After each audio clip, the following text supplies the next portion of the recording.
Good morning po ng Thursday. Tayo po ay magpapakain ng malunggay sa ating mga alaga.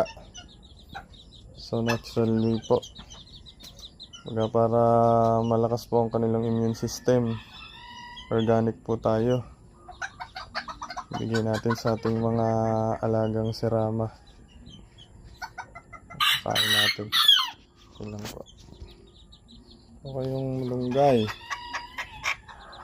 Yan. Ito din. Masaya.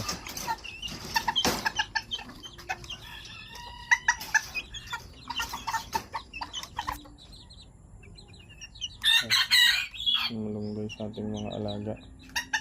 Lalong-lalo na dito po nila yung malunggay.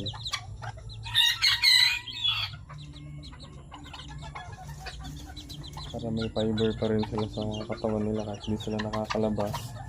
May fiber.